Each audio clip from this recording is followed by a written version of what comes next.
Broadcasting live. It's America's longest running talk show on computers. It's Computer America, bringing you the biggest names in technology with guest interviews, new products, and your emails. Listen live at computeramerica.com on any device around the world. Email the show at live@computeramerica.com or find us on social media. Be sure to check out our website for contests, giveaways, show notes, live video stream, podcasts, and more. You're listening to Computer America.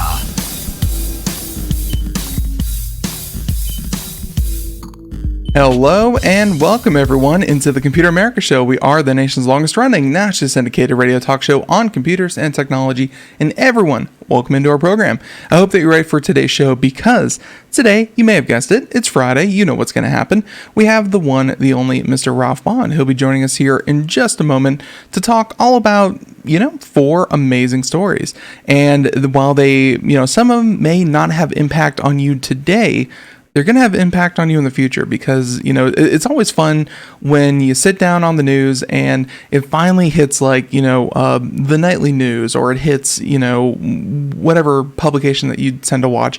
And it's like, oh, I heard about that from Ralph. And it may be, 12 months, maybe 18 months, maybe years into the future, but hey, you can probably hear it here first. And we definitely enjoy our segments with Ralph. So everyone, computeramerica.com. That's where you'll find everything, including the show notes, past shows, future shows, a whole segment dedicated to our science and tech trends correspondent, and everything that he covers. So if you miss a show or you feel like you want to go back and time shift it, that's okay because, well, how else to say this? He does, a very good job of making these so that if if you're bored and you want to go back, a couple months, hey, everything's still relevant and it's still fun to listen to. So with that being said, computeramerica.com one more time. Ralph Bond is our science and tech trends correspondent. Let's go ahead, bring him on and have fun. Ralph, welcome back onto the program. How you been? It's great. And it's always wonderful to be with you every Friday because friends, what Ben and I do each Friday is look at where we're headed in robotics, medical technology, sustainable energy technology, transportation advances, space research, physics, you name it. And it's all uplifting and positive, unlike your daily regular news. So that's what we do. And we've got some great stories for you today. Absolutely. And looking forward to these, always like hearing about, battery technology, always like hearing about green, you've really got a nice smorgasbord, a nice gamut of stories out there for us. So with that being said, I'm trying to think if there's anything, let's see. So this should be, about the first, everyone. Let's, not dig too deep into that statement, but I will say, everyone, I've heard good things, and I know that you're not supposed to listen to movie critics and movie reviews. Just go see what you're interested in, because, the critics may not like it, but you might. And ladies and gentlemen, Dune 2 is coming out, and there's a fun mix. Ralph, this is the fun part. The critics love Dune 2. Like they say, it blows, everything that Dune 1 set up, it blows your expectations out of the water for Dune 2. Wow, fun. Because I loved the first one. I thought it was a great production. Oh, definitely. It was, no offense to the original Dune from the 80s or 70s, whenever that thing came out. Right. I tried watching that, not too long ago, Ralph. It's a slog. It is a slog to get through that. It is... Yeah, man, slog. It is really whatever. But the newest Dune, really great. I think you can watch on HBO Max. Dune 2 should be out. Go watch that. Should be fun. But until then, hey, stick around with us and check out these stories that Ralph has put together. So, Ralph, let's start with story number 1. Yeah, story number 1 comes from the United Kingdom's outlet called The Independent. And the headline here, which really grabbed my attention, says, "New invention could get rid of millions of batteries, scientists say." And you go, well, that's intriguing. What are they talking about?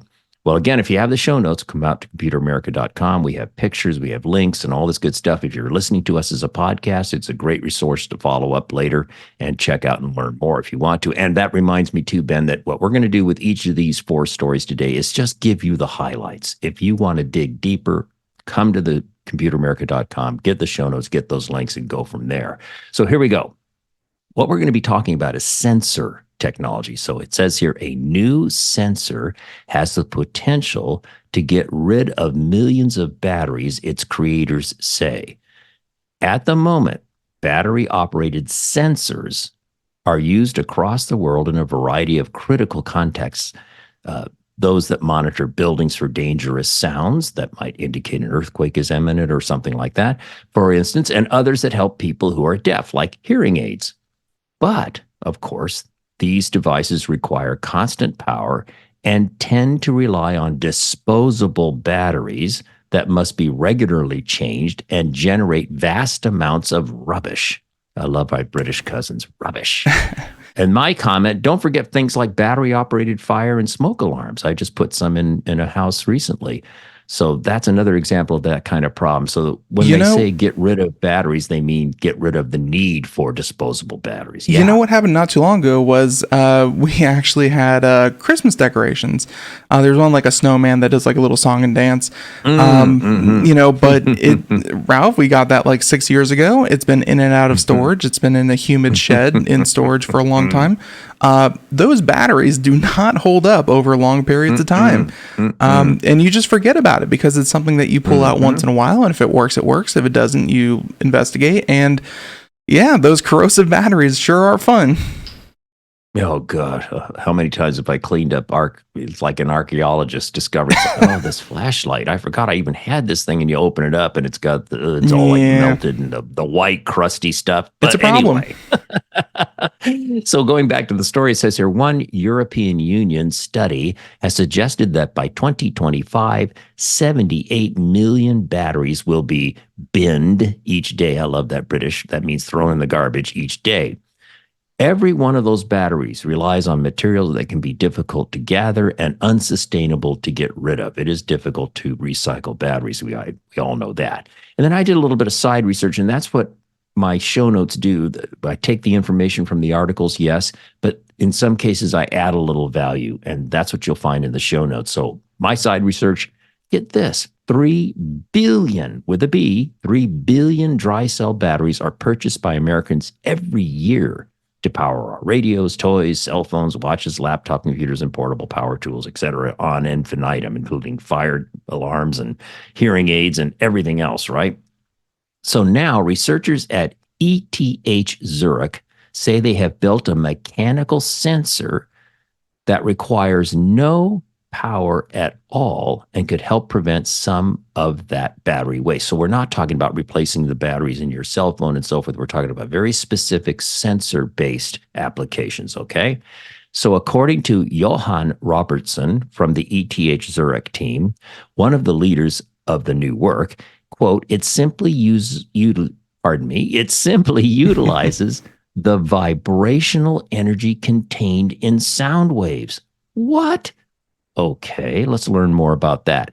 And this technology is able to respond to a particular sound, a certain word being spoken, or a particular noise being generated.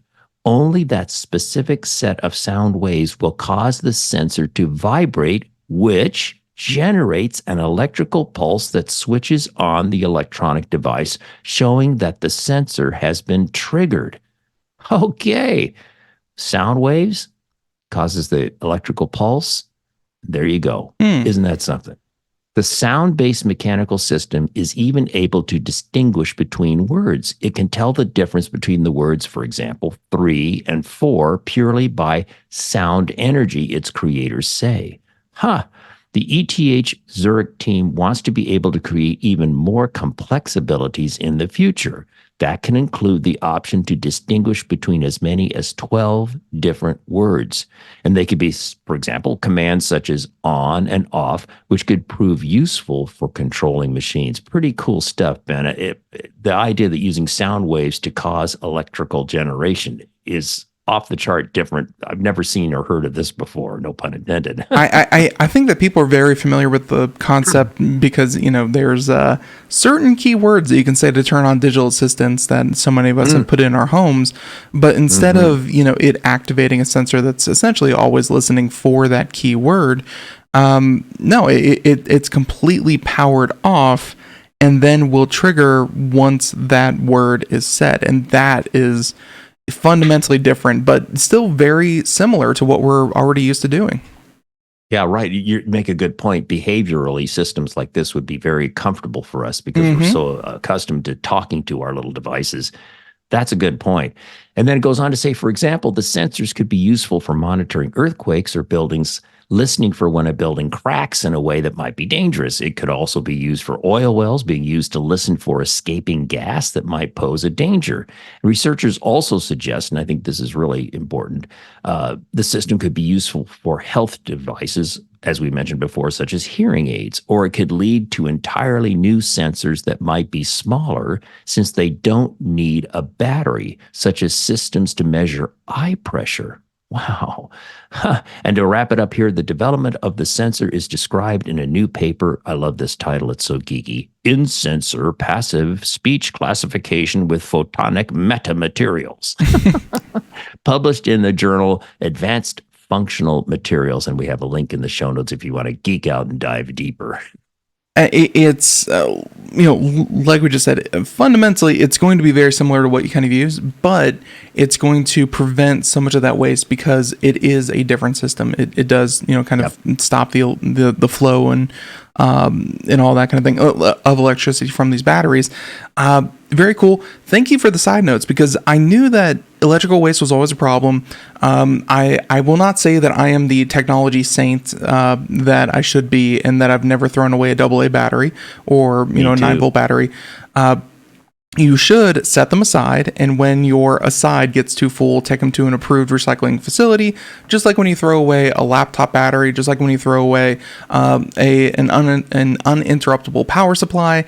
Anything with a battery, you should not throw in the general trash because it's, it really does cause not just a lot of pollution, but it's, there's better uses for it. There's a life after, the life in your home, Ralph. But, that number alone, 78 million batteries a day. And that's from, the European Union. So that's obviously, a billion people, but still that's a lot of batteries. And this is a big problem to tackle. So. Yeah. And a side note, verbal side note here on the fly, as many listeners know, have been with us for years.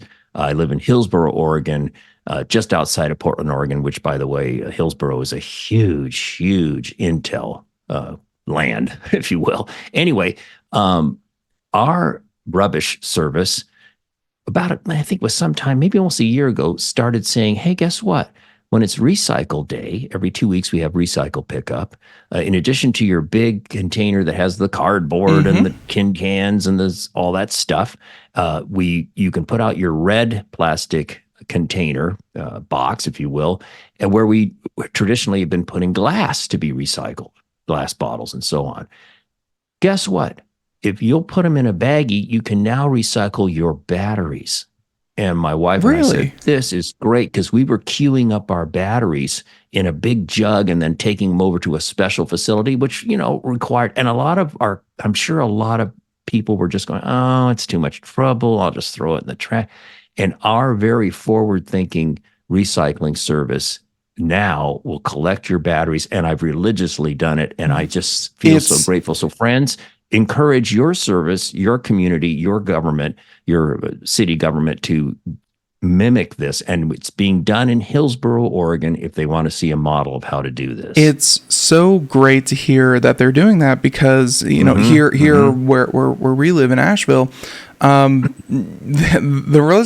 recycling service is crap. I have no problem saying that, but there's like 2 approved facilities. They're like 40 minutes away, and they charge you like an extra $20. They charge you like $20 for like a big battery or like a computer or TV, like depending on what it is that you actually have to pay to get rid of your stuff, which I think is a big part of it. But no, the idea of using the glass container with a bag to throw your batteries, that's something much more achievable and much more practical, I guess, for the everyday person than what we have going on today. So kudos to Hillsboro.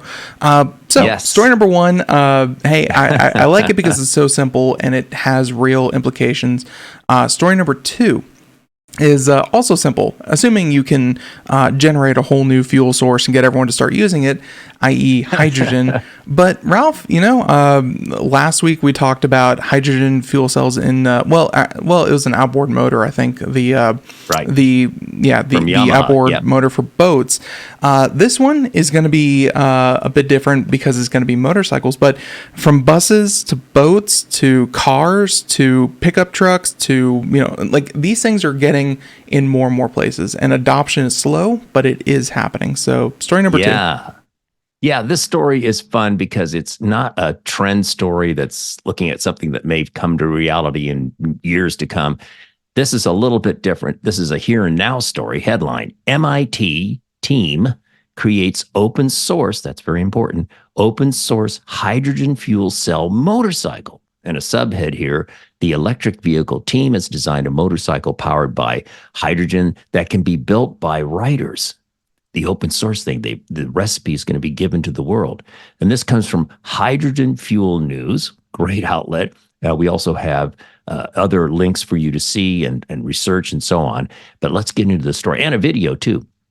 So MIT's hydrogen fuel cell motorcycle is designed to use an engine and body parts that can be easily swapped out off the shelf, okay? So it will be simpler to repair, maintain, and even experiment on than a comparable vehicle built with its own unique parts. So that's one part of this whole story. The MIT team will be publishing its plan online so that riders will be able to build their own versions of the motorcycle.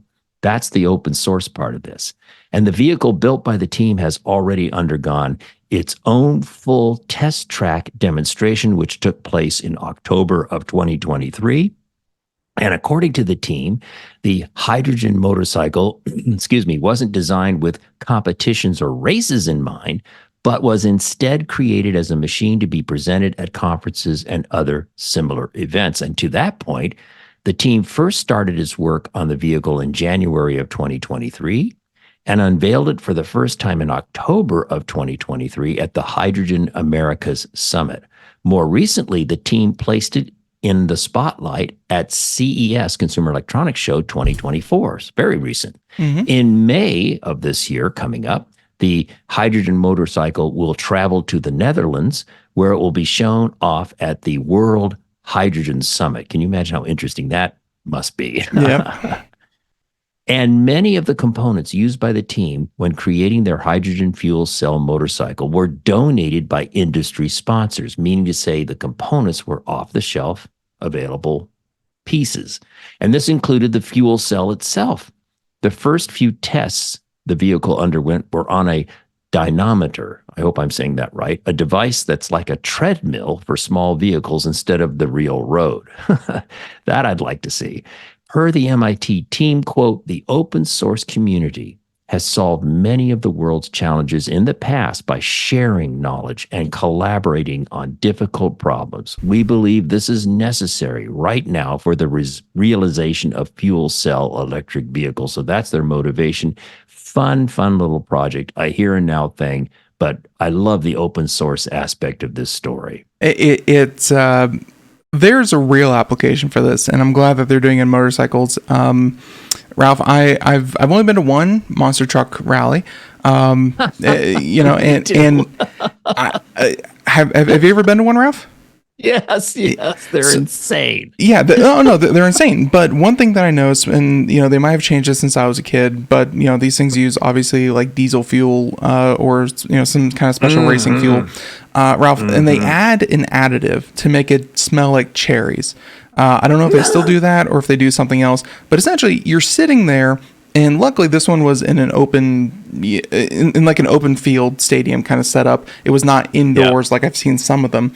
But you're sitting there breathing the fumes of these, giant monster trucks, and it smells like cherries. It's not pleasant, but it's not unpleasant, if you know what I mean. That's but funny. Still, Ralph, I can imagine that I don't know how much brain damage has been caused by monster truck rallies, but if you could have indoor sporting events, and these things, hydrogen's claim to fame is it only emits water vapor.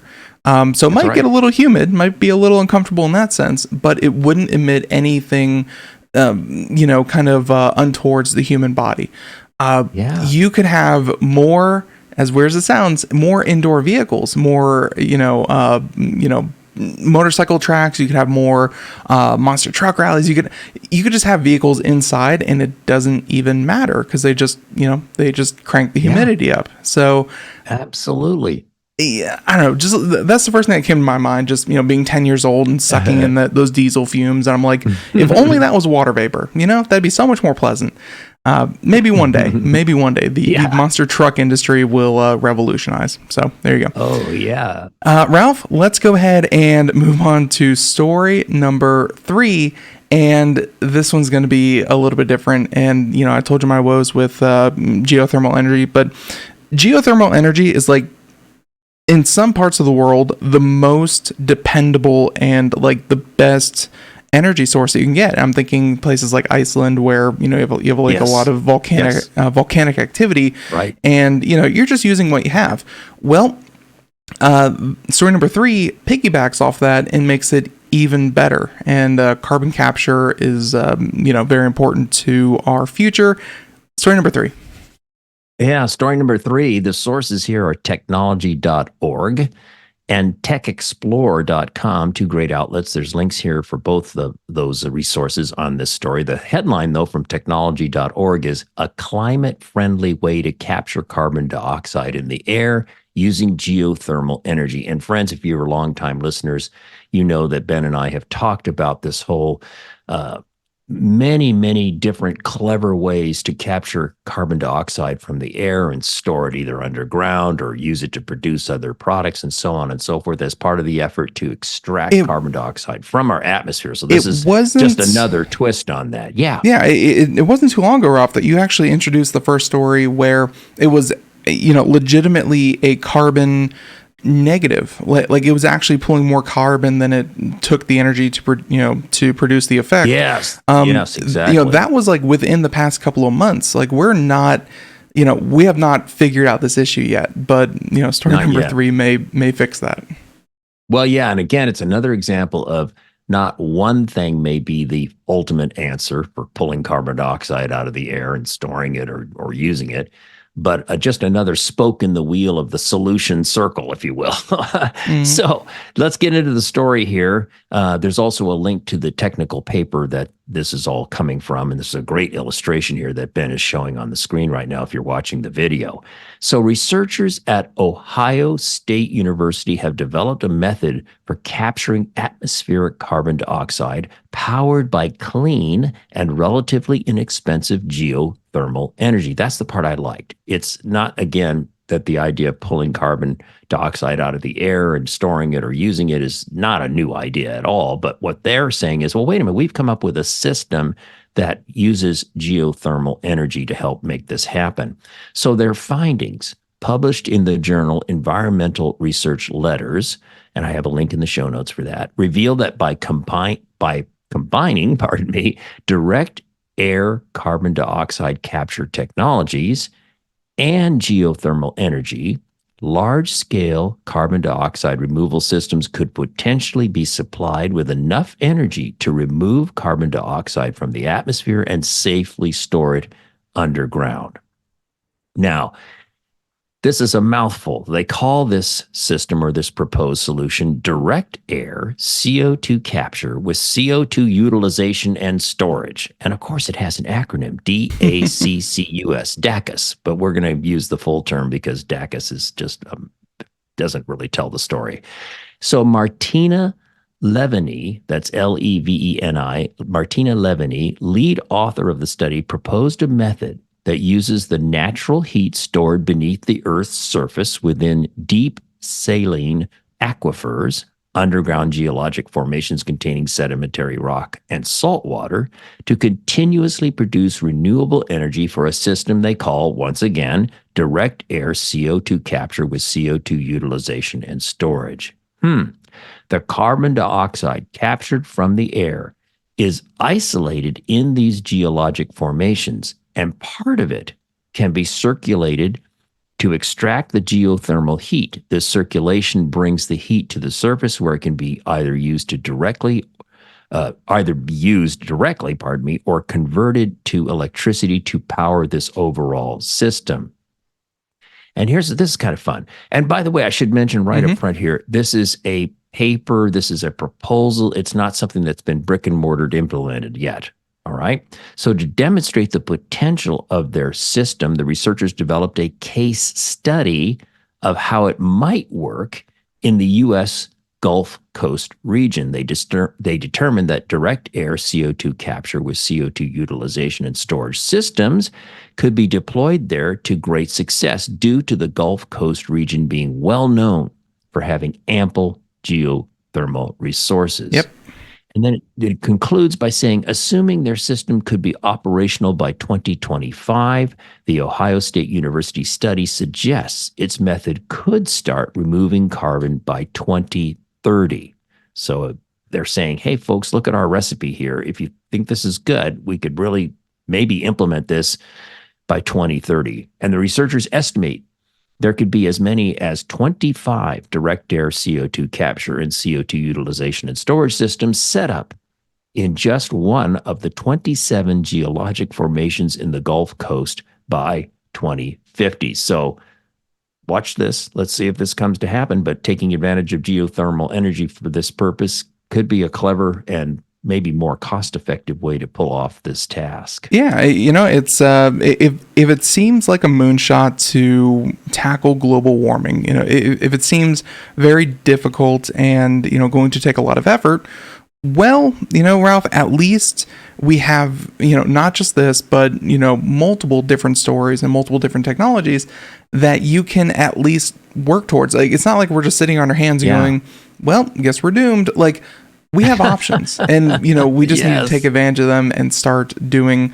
Again, not any one of these. Not saying that this is going to save the world all on its own, and it's going to be the Gulf Coast. No, it's going to be a little bit of everything, everywhere, all the time. I hate that I said that after you already made that reference, but there we are. So, a nice distributed effort, and like Ralph, what I like about this is like geothermal energy is not an unknown technology. It's been around for decades, and it's a proven, like, we know it can work. It's just using it to power carbon capture. That's the part that's a bit different. And a lot of promise for that. So very, very cool. Story number 3, story number 4. And there you go again. Story number 4 typically is a medical story, which you certainly have hit the nail on the head. We have a bit of a warning on this. You have nice bright red letters. We kind of got to the bottom of it. And so when you go to it, and I'll just give the technical aspect and then we can get into the story.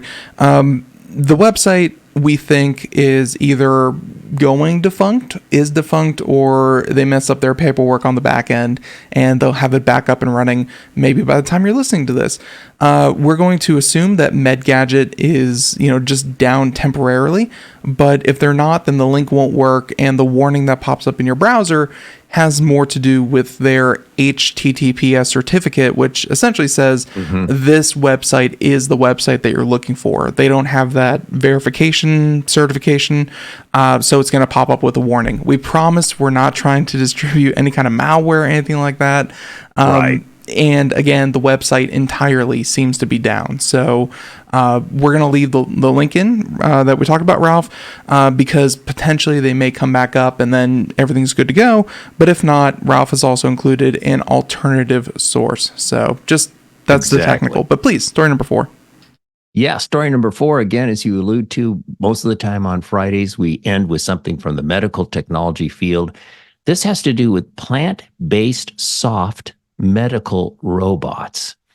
Now, Ben, many times before, as you know, we have talked about all kinds of research around the world for tiny little devices, sometimes controlled magnetically and otherwise, that can travel through the body to dispense medication or extract tissue samples and so on. But so in a way, this concept of a tiny little device that can go and be maneuvered around in your body, that's not a new idea.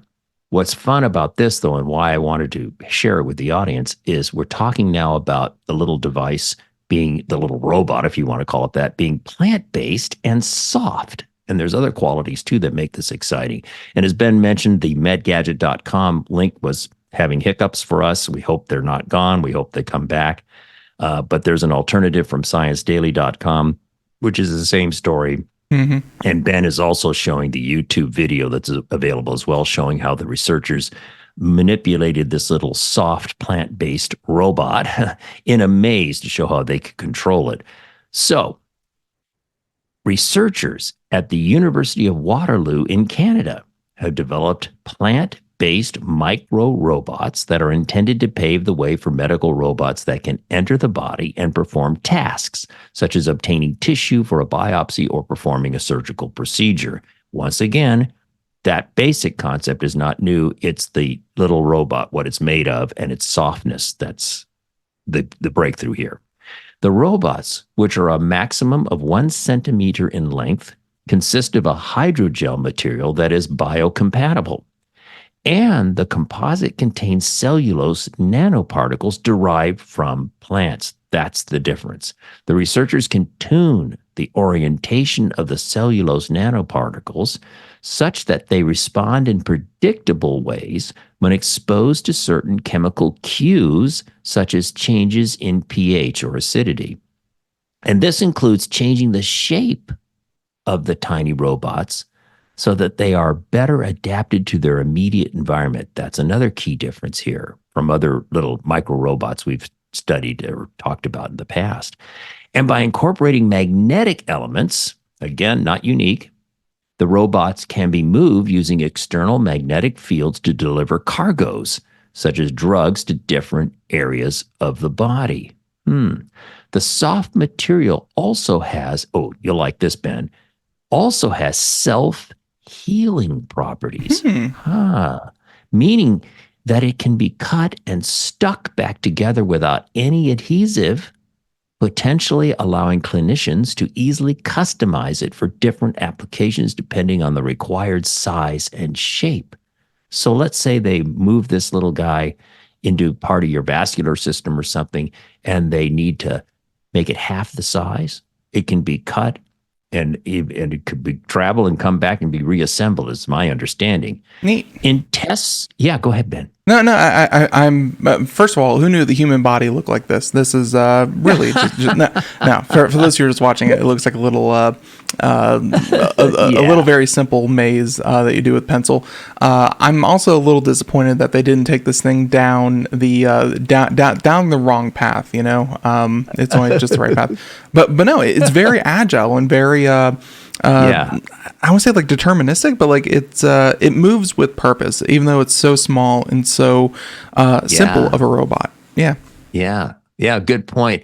And to conclude, their ending here is in tests so far, the researchers have been able to manipulate the robots to travel through a maze, as we've been showing in the video for those of you who are watching, as shown in the photo too in the show notes, suggesting that they may be able to navigate our torturous vasculature. That's what we meant by, traversing through, and the whole bit about how it can be cut and resized to deal with different passages and so forth. That's quite remarkable. Very, very clever. Salute to our friends in Canada for this one. So, you know what this reminds me of? And this is, I actually found a video of it. This is from 8 years ago. And, reproductive health has not been in the news lately. So, but no, this is a different part of it. I guess there's like some kind of like symptom called like poor swimmers. It's for sperm that's not up to the task of traveling to the egg.